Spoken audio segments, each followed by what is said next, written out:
they're sitting there. And when the judge comes in, everyone says, "All rise." You know, this deification of humanity of this judge. You know, when did we start doing that? What makes us think that that's a good thing? There was a hearing one time. I was testifying before the Alaska legislature about the jury nullification. I'll keep this real short. We're talking about it, and the Attorney General said, "We can't leave that discretion up to the jury because they're just human. They'll make mistakes. We need to leave that up to the judge." He tipped his hand, didn't he? He believes that the judge is divine. And you know what? That's nothing to joke about, because there's a new religion in this country, and we've got to recognize it if we're going to win this war. The God of this religion is government. And the legislators have become priests. And the Capitol buildings are temples. And the ritual that they perform is legislation. And there's a whole slew of people out there that subscribe to this religion called statism.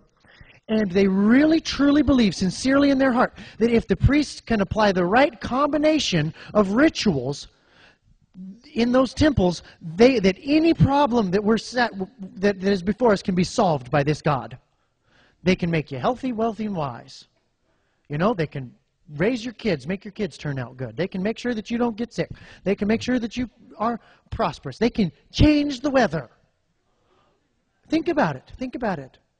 This is, I mean, it's funny, but it's sad. We are asking government to stand in God's place. And that is the highest form of idolatry. Back to the furniture in a courtroom. All right, so that's how the political law court is set up. Here's how we set up the common law court. There's a jury box high up here. There's not a judge. And you have a pedestal for the plaintiff and a pedestal for the defendant. These beautiful marble pedestals that somebody donated to us. And inscribed on those two pedestals are the two laws. Do all that you have agreed to do, and don't encroach on other people or their property. If you forget what the laws are, you don't got to look it up. It's right there. You know? All the laws there are is right there. And all of common law is derived from those two laws. It's refinement of the application of those two laws. So then over here, you have a desk. You know, got the jury right there, plaintiff and the defendant right there. You got a desk right here where the jurist sits. You know what a jurist is? A jurist is a legal philosopher who is known for their knowledge on matters of law. That's Black's Law Dictionary of what a jurist is. Frederick Bastiat was a jurist. John Locke was a French jurist. There was some good stuff came out of France a long time ago.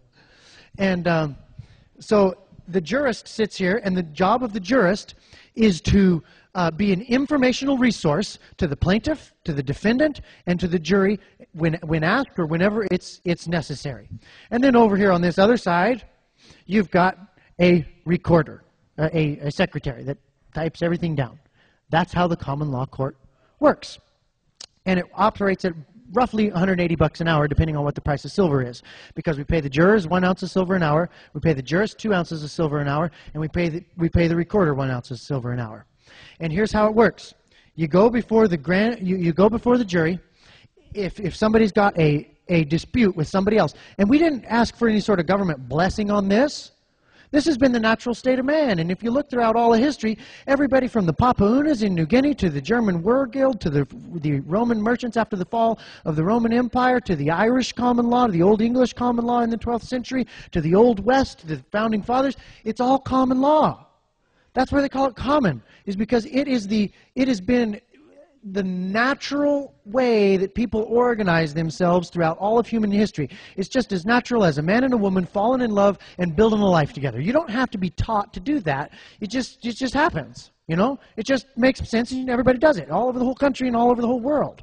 Common law is the same way. People have a natural propensity for organizing themselves in this fashion that I just described. We didn't make it up. We sort of did make it up, and then we found out that everybody else had made it up too, just the exact same way. Funny how that works. So, you come before the common law court. You don't shovel through minutia and tit for tat in a desk. You stand at a pedestal. You plead your case out of common sense merit before a jury of your peers. They make a decision. It requires a unanimous decision of the jury. You know why? Because these Generation 4 Glocks kind of got a sticky grip. You know why it requires a unanimous decision from the jury?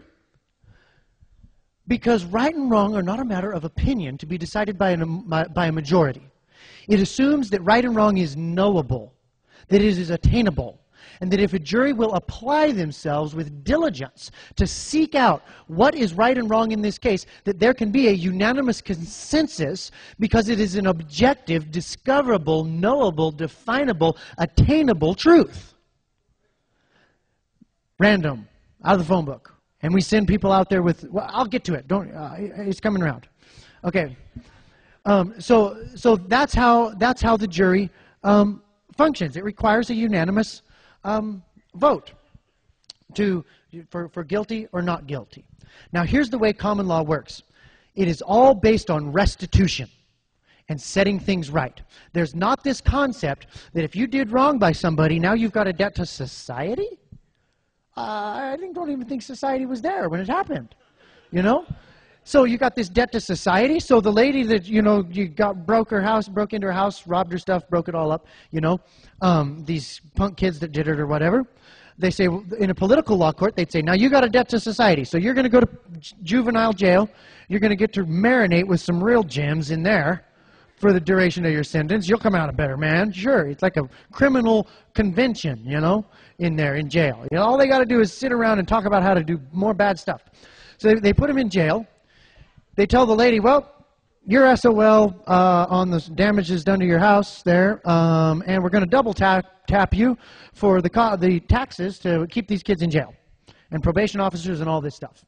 And then these kids, they just get stuck in this eddy. They get out of jail, they get right back into jail. They can't get a job, so then they get back into jail, And they're just infinitely rotating around in the system. Meanwhile, the person that was victimized didn't get restored, and she sees that our justice system is a joke. All right? Here's how the common law system handles this. The boys come before the common law court. They don't have a leg to stand on. The jury convicts them real quick, so it's a cheap trial. And the jury gets together with the jurist, and they come up with this. Okay, boys, you yourselves, since you don't have any money, you're going to come up with $700 to pay this lady for her time and her trouble. You're going to pay this court, however many ounces of silver it was, 12, 13, 14, 15 ounces of silver. And you are going to replace the windows you broke. You're going to give her all of her stuff back. You're going to restore her as nearly as can possibly be done, before you violated her rights. And you can either do that, or you can choose this other option. Now, everybody asks this: how does a common law court enforce their decisions? A political law court relies on the threat of force. If you don't do this, we're going to mess up your life something fierce. That's how a political law court gets you to comply. A common law court is all voluntary. Nobody is coerced. Everybody does it voluntarily.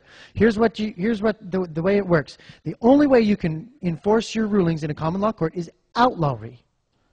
You heard of Old West outlaws. Here's what outlawry is. Somebody says, no, I'm not going to have it. I'm not going to pay the lady. I'm not going to fix the damages that I did. I'm out of here. The court says, okay, well, this is not a coercive political court. We are not going to force you to abide by the law. And when we talk about the law, we're talking about the universal, undisputable right and wrong of human conduct that has been agreed upon. Those two laws, they're the ones that have sifted to the surface through all history and proven themselves. If you're gonna not abide by that, if you're not going to abide by what the court has to say about you doing right by other people, then you're going to forfeit your legal status. You're going to declare yourself, by your choice, to be outside the law, outlaw. And if you're outside the requirements of the law, you're also going to be outside the protection of the law. So if somebody does something bad to you, you have no more legal protection or legal standing than a wild animal. And if somebody wants to capture you and make you their servant, they've got just as much right to do that to you as they would to a wild boar or a wild goat or whatever kind of wild thing you'd capture.